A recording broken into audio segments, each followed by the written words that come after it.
An earthquake of magnitude 4.5 occurred only 4 minutes ago 72 kilometers southwest of Wien, Austria, the European Mediterranean Seismological Center, EMSC, reported. The quake hit at a shallow depth of 10 kilometers beneath the epicenter near Wien, Vienna, Austria, early morning on Thursday, February 1, 2024, at 2:59 a.m. local time.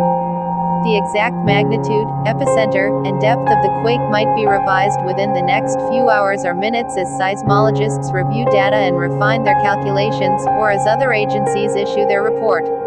Our monitoring service identified a second report from the German Research Center for Geosciences (GFC), which listed the quake at magnitude 4.3.